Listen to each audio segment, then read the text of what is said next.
After receiving high praise from his head coach, we're going to tell you the benefits of the Las Vegas Raiders sitting Fernando Mendoza.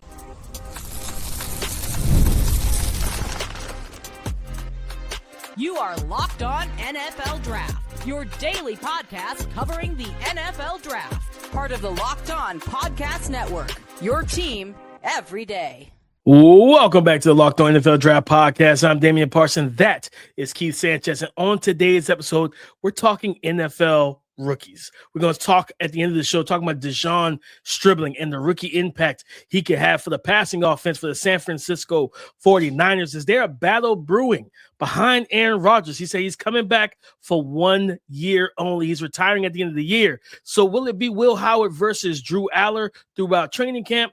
And then we're going to start the show off, Keith, talking about Fernando Mendoza. Should he sit all season? There was a quote from head coach Clint Kubiak, and he said he's basically been as good as advertised, talking about Fernando Mendoza, Keith. And, you know, one of the big things, one of the talking points was, hey, he plays a super RPO-heavy Indiana offense coming out of college and everything this previous year, and just acclimating to NFL offense, under center stuff, footwork under center, pro reads, and all that type of stuff. But the reports have been strong coming out of, was it mini camp? And, you know, I think we're heading into OTAs or in OTA season right now. Keith, the question is, should Fernando Mendoza, because Tom Brady being the minority owner, remember, he sat behind Drew Bledsoe until Drew Bledsoe got hurt. So he understands the importance of sitting a quarterback.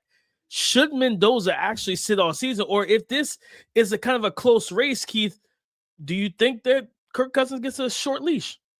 Yeah, I'm going to lean on the side of him sitting, right? They went and got Kirk Cousins for a reason, right? And when they signed Kirk Cousins, I'm pretty sure that the number one pick was already locked up by them. And then for sure it was, because it was deep into free agency. And then on top of that, they knew who Fernando Mendoza was, right? Because obviously they were looking at quarterbacks very early on in the process. So they went and got Kirk Cousins for a reason. I think that two questions, right? You asked if it's close, who do you give the lead to? I still give it to Kirk Cousins. And that's because there's a difference between being in training camp, right, with your players and your guys and your situation and your setting, right? And there's a difference between playing at a divisional rival away game and it's 100,000 fans screaming at you, right? And you having to understand different things. So there's so many different little details that go into a football game that fans don't get to see, right? Like little things like, okay, what do I check to when the play caller got me the play in with 8 seconds left, right? And I know this play isn't going to work, right? Like that's the experience things that keeps a drive on, I guess, on track versus a totally derailing, right? Like you throw an interception or fumbling or getting protection, right? Like what's the right protection to check to? Like what's a default protection to check to, right? Like no matter what's going on, let's check to this. I know my guys can get through this quickly. Let's get out of here, right? So in my opinion, I think Fernando Mendoza should sit the whole year. Now, me saying that, you want to say, oh, that means you don't like Fernando Mendoza. No, I'm kind of err on the side of all quarterbacks sitting. Like I never understood the concept of we believe that the NFL is the most difficult level of play, right? So, you know, going to the NFL, like that's the highest level of competition. And then we say, hey, these guys are on bad teams, throw them out there right away. That part I struggle with, right? Because if it's the most difficult, like if you're studying for a difficult test, you don't say, hey, just give me 1 day to study for it and I'm ready to rock the road, right? Like you say, no, like I need time to really work this before I'm ready to take the test. And in no other situation do you say, hey, this is really difficult. Let me just go for it. All the people that climb mountains, right? The Mount Kilimanjaro, Mount Everest, whatever you want to call it, right? They don't say first day on the job of being a mountain climber, hey, give me the biggest mountain. Right, they work their way up. So that's how I look at it. Allow Fernando Mendoza to work his way up because I do want him to be successful. No, I like that, kid. It's a good.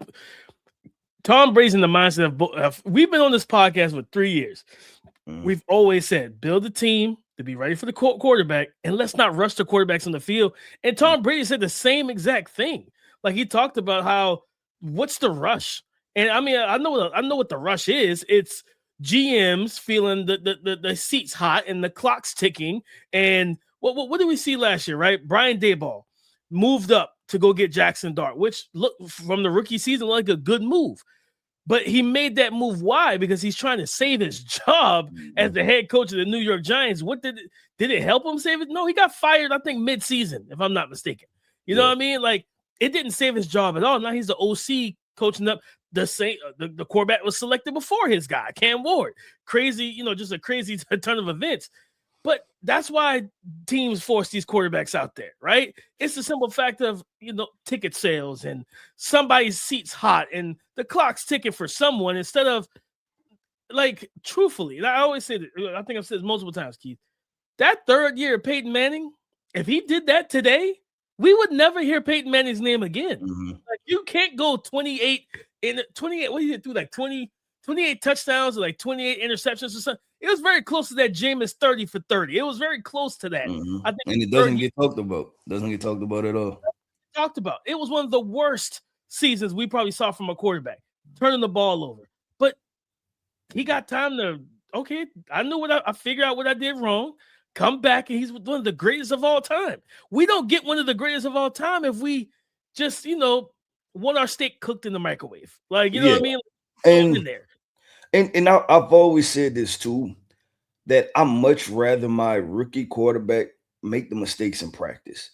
And the reason why is not as much as affecting the scoreboard, it's affecting their mental, right? And I get it, Fernando Mendoza, he has a LinkedIn profile, right?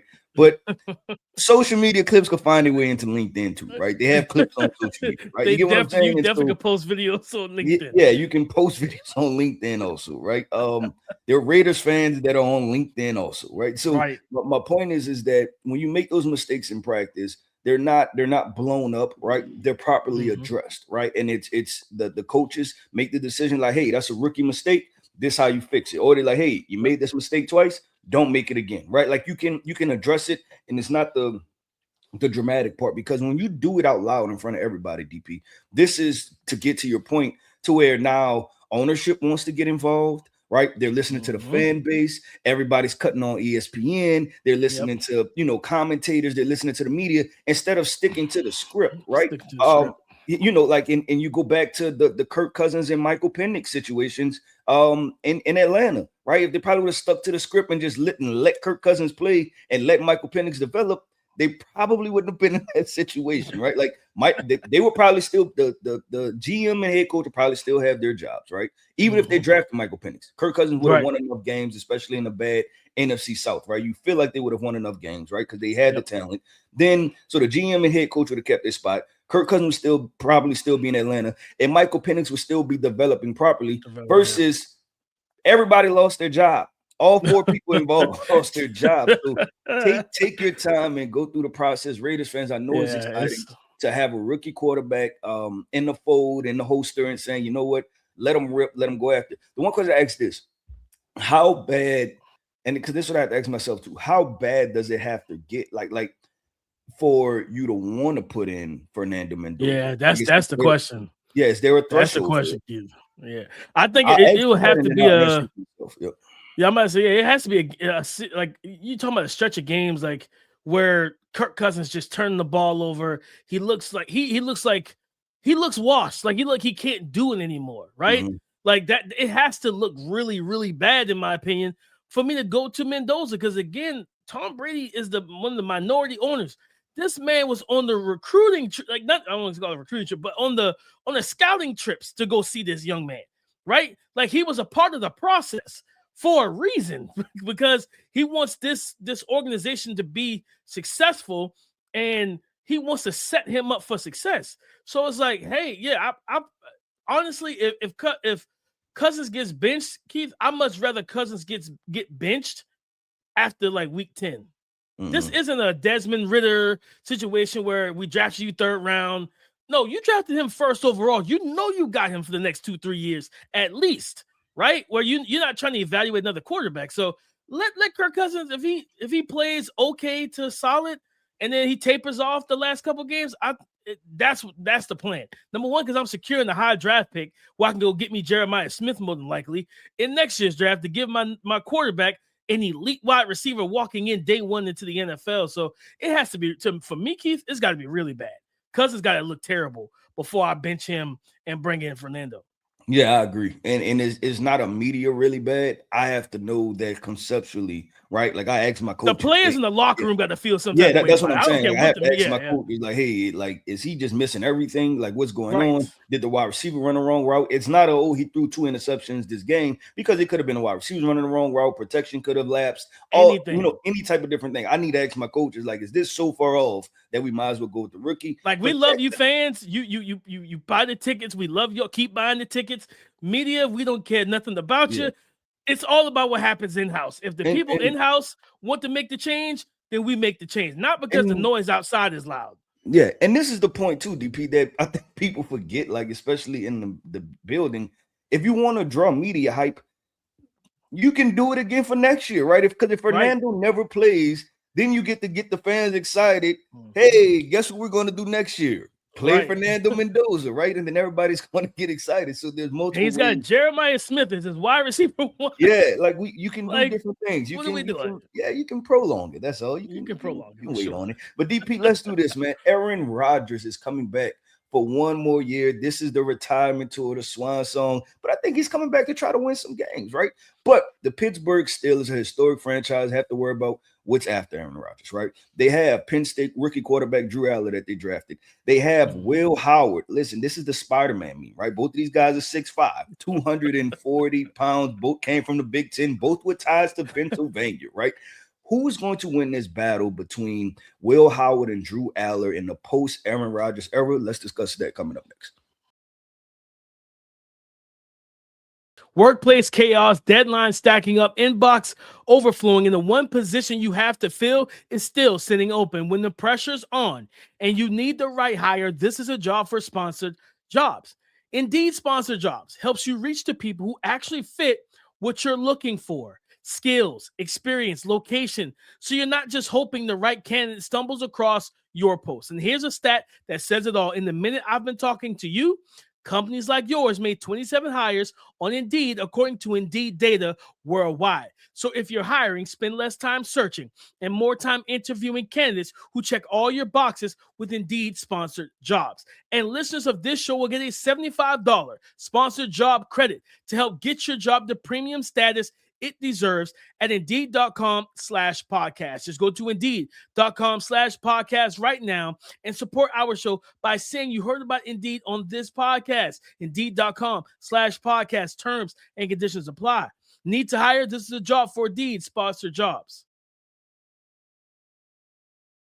Breaking down the potential battle between two young quarterbacks for the Pittsburgh Steelers behind Aaron Rodgers. But before that, get your daily fix of the Locked On NFL Draft podcast completely ad-free by joining the Everyday Club. Start your 7-day free trial right now and get closer to your team without the interruptions. Click the link in the show notes or go to LockedOnNFLDraft.supercast.com to claim your free trial. Keith, Will Howard, Drew Allar, the battle behind QB1 for potentially QB1. Aaron Rodgers returning. There was so much talk about, and we don't know what Aaron Rodgers is going to do. Like, guys, we absolutely know what he's going to do. He's returning for at least one more year. I don't know why people felt like he was going to. No, that man's not going into retirement. He's going to give it one more shot. He gets to link back up with Mike McCarthy. But behind him, you drafted Drew Allar round 3 of this past draft. Last year, 2025 draft, we was like 5th round. You took Will Howard. 6th round, yeah, might have been 6th. Yeah, a 5th or 6th round to get Will Howard. Day 3 compared to day 2. Keith, number one, is this a true battle, like going into training camp? We don't expect to see Aaron Rodgers play for different coaches. I'm pretty sure he still know Mike McCarthy's system like the back of his hand. He was in that system for years. I'm pretty sure he can run it blindfolded or asleep probably, right? Like, so I don't think you see much of him in preseason. We should see a lot of Drew Allar and Will Howard, especially because I don't know if you saw a couple of weeks ago, they said that Mike McCarthy and I think the QB coach basically are stripping Drew Allar down to the studs because of all the bad things that he learned at Penn State, which a Penn State coach came out and was like, yeah, we didn't really do right by Drew Allar. It's just like, well, you don't really get that from college coaches, Keith. Is this a true battle between these two, or should it be? Or should Pittsburgh Steelers say, you know what, whatever, we're drafting the quarterback round 1 next year anyway? Yeah, I mean, listen, we know historically the Pittsburgh Steelers And this is why this battle is so important, right? Because historically, the Pittsburgh Steelers, they win enough games to put themselves outside of the top 10 or top 15, right? That's just what happens. I'm not necessarily mad at it because I'm never in the camp of being a loser, right? I don't want to be a loser, right? At any point. But with that being said, the two quarterbacks you have on your roster, that's the two for sure pieces you have, right? Like that's probably the guys that you have to move forward with in some capacity, unless you get your hands on another veteran free agent. Who knows? But let's operate in this context. Is it a true battle? Without a doubt. And I think because one, Will Howard has been out of sight, out of mind with the injury, right? And then Drew Allar is going to have hype also.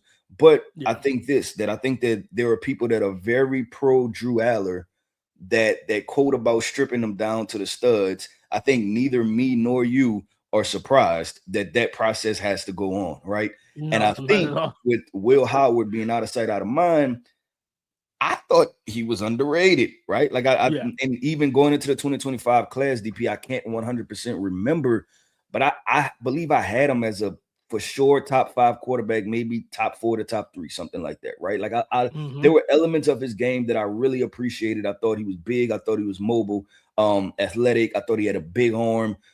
There were some accuracy pieces that, came into play. So I think this is going to be a true quarterback battle. I think right now, if we were betting men, right, that the money is probably on Drew Allar to take off, but I think that's where the current excitement is. I think because we have to remember Will Howard got hurt in preseason last year, so he didn't right before preseason started. Yeah, I'm about to say early on, like I don't even think he played a game. So so Pittsburgh Steelers fans have seen nothing of Will Howard, but they know that they have this new Drew Allar quarterback who was supposed to be number 1 overall last year. They got their hands on him, Penn State guy, the Pennsylvania ties. I think it's going to be a true battle, and I'll say this: I wouldn't be surprised if Will wins.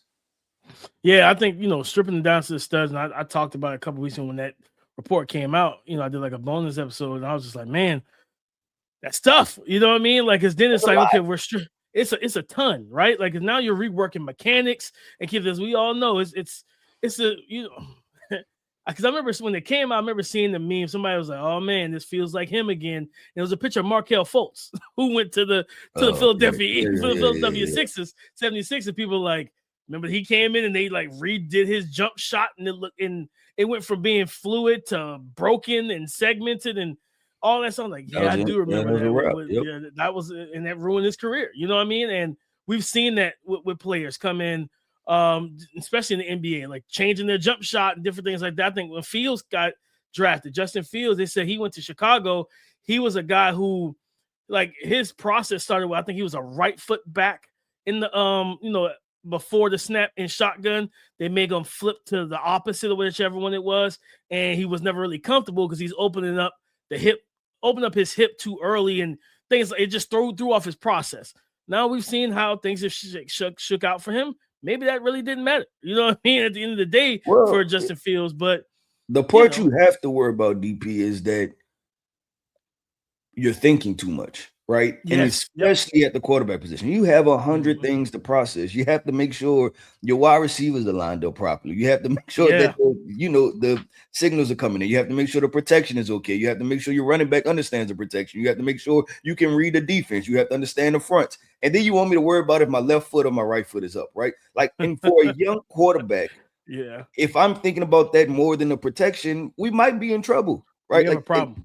And I think that's part of it. And so I think that ties to the Drew Allar conversation is, stripping them down. How are you able to strip them down and then rebuild them, but also keep him with the confidence? And then the process of kind of just moving on, right? Because there's some quarterbacks that, we hear about, like the Josh Allens and Tom Brady, or talk about certain specific mechanics that we hear change. But we've also seen some quarterbacks where it's like, you know what, just don't touch it. Right. And what I'm saying is, like, Phillip Rivers, right? Like, he has one of the wonkiest releases that you'll see. And it's like, you know what? He threw for 70,000 yards with that release. Right. So just leave it alone. And so I think it will be interesting, the process of Drew Allar. And Phillip Rivers is the NFL version of Sean Marion in terms of like jump shot to throw motion. It's like, you know what? If it goes in, it goes in. I'm not even trying to change it, right? Just leave it alone. I think that to your point, it's the process and then the length of it. Like, when will he be comfortable muscle memory wise to where, okay, when the bullets are live, he's not reverting back to the old mechanics. You have to worry like, about that. You know what I mean? So it's like, okay, with this battle, you like, if you're Mike McCarthy, because again, Mike McCarthy drafted him, didn't draft Will Howard. You want you want Drew Allar, the guy you spent the 3rd round pick on, and things. And again, I keep going back to it. Bo Nix, Tyler Shuck, like we're seeing. He's, Brian Daboll. If the offensive minded coach and head coach picks a quarterback, I'm gonna lean on their belief that they can figure it out. Maybe unless it's Kyle Shanahan, he's been doing some wild stuff in the draft over the years, and we just don't know what's going on in San Fran when he's on the clock. But I'm tending to lean on the offense, on the head coach, the offensive minded head coach. It's just all about timing with him, because like I know they probably want him. You got 1 year because when Aaron Rodgers said he hit that Michael Jackson, this is it. When he said this is it, Keith, I was like, oh man, that clock starts. You know what I mean? Because now you got to make that decision. It starts now. So for Drew Allar, it's not just, it's a lot going on for him. You got to learn this playbook. Now you're getting stripped down to the studs of like mechanics and throwing motions and footwork and everything else. And Will Howard's like, yeah, no, I'm just healthy. I'm just coming out here. I'm gonna do what I got to do. So yeah, we talking about this battle, Keith. I wouldn't be shocked to see Will Howard winning either. Like, because to me, preseason, both of these guys need to get the same amount of reps. Like, I don't want to see Aaron Rodgers. Every single preseason game, you get a half, you get a half. You get some time, you get a game with the starters, you get a game with the starters, or whatever the case may be. And let's see how this thing plays out. Yep, I agree with DP. Let's do this, man. Let's head out west to the San Francisco 49ers. They drafted a young rookie wide receiver, De'Zhaun Stribling, right, to add to this wide receiver core. We're going to discuss what is going to be his rookie impact, right? We watched this young man in the draft. Now he's with the 49ers with your guy, Kyle Shanahan, DP, with Brock Purdy, right? And we're going to see how he's going to fit in with this San Francisco 49er offense. We'll discuss that coming up next.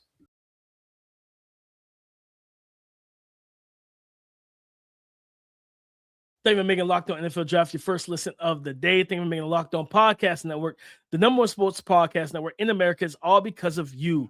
De'Zhaun Stribling, rookie wide receiver, drafted, I believe he was the first pick in the 2nd round, pick 33. Shocked everybody when that name was called. We thought it would have been they thinking the wide receiver. Maybe it's a Denzel Boston. He gets to learn from from a Mike Evans who they brought in through free agency. Maybe they go O-line, whatever the case may be. But they went De'Zhaun Stribling. This was a guy that I did I had a day 2 grade on, more 3rd round grade on Stribling. Keith coming out of Ole Miss, but I saw a lot of upside, physical ability, speed and athleticism, leaping ability, power, strength, size, and frame. And I'm like, there's a lot to work with when you look at this young man. And again, we talk about big time games, big time moments. 2 times against Georgia last year, and he torched them both games. Like, you know what I mean? Like when they had they had struggle defending him both games. The impact for him, Keith, what impact do you expect for De'Zhaun Stribling? There is no, I expect Brandon Ayuk to be whatever. He's going to get off the team at some point this summer. Yeah, I'm expecting. Deebo Samuel is a free agent. Jawan Jennings signed a 1-year deal with the Minnesota Vikings.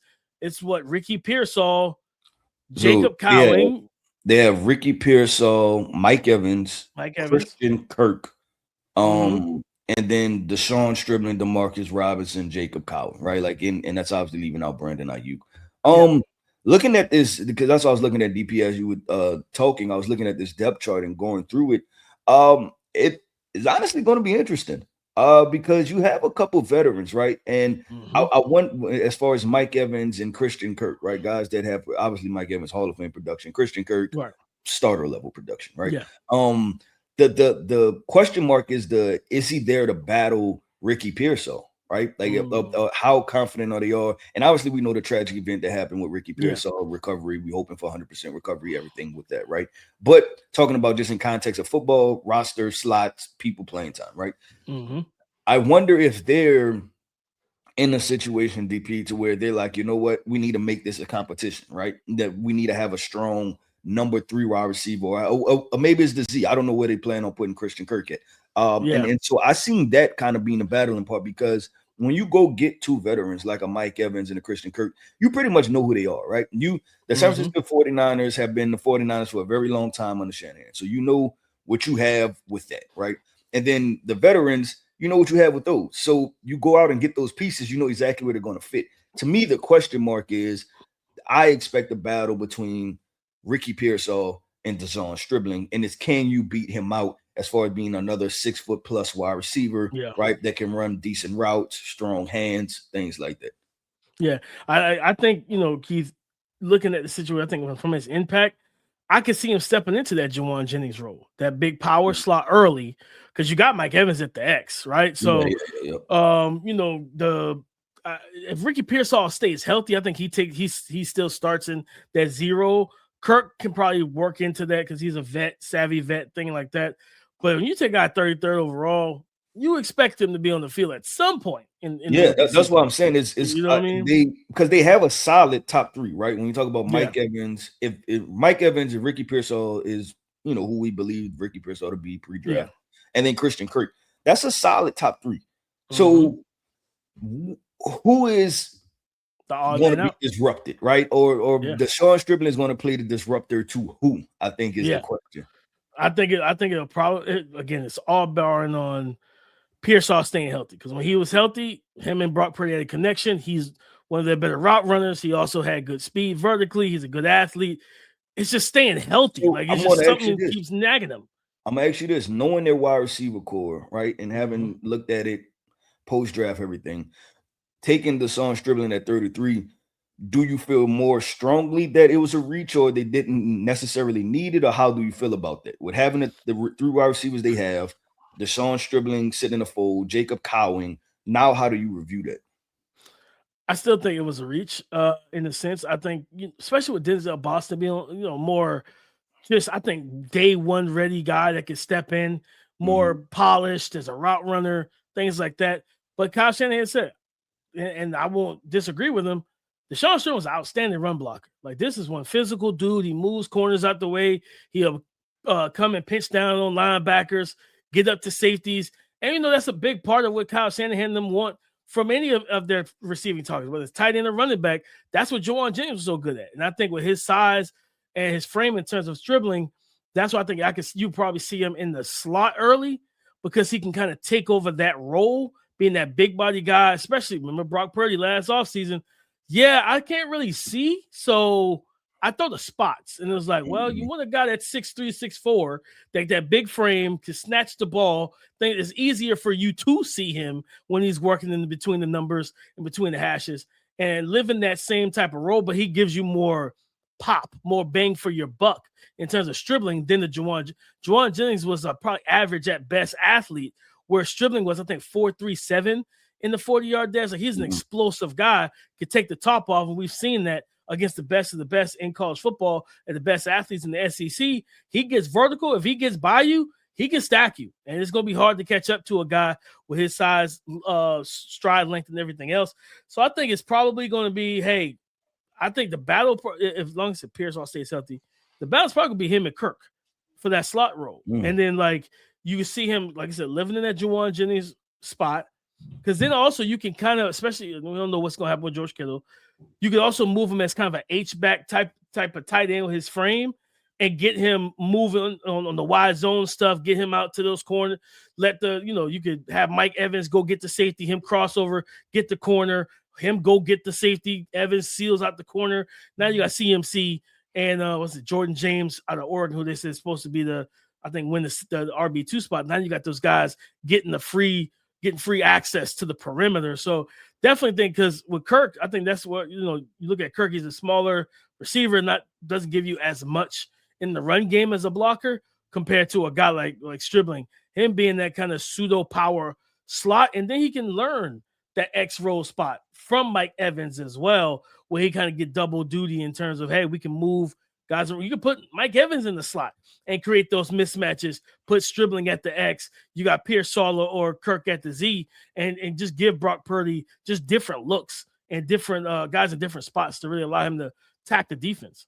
Yep. Well, DP, that wraps up another episode, man, of the Locked On NFL Draft Podcast. I want to end this podcast off by saying shout out to our everydayers. Thank you for tapping in with us each and every single day. I am Keith Sanchez. You can find me on X at The Talent Code. That right there is my guy, my co-host, Mr. Damian Parson. You can find him on X at DP_NFL. And like we like to say, man, y'all come talk to us.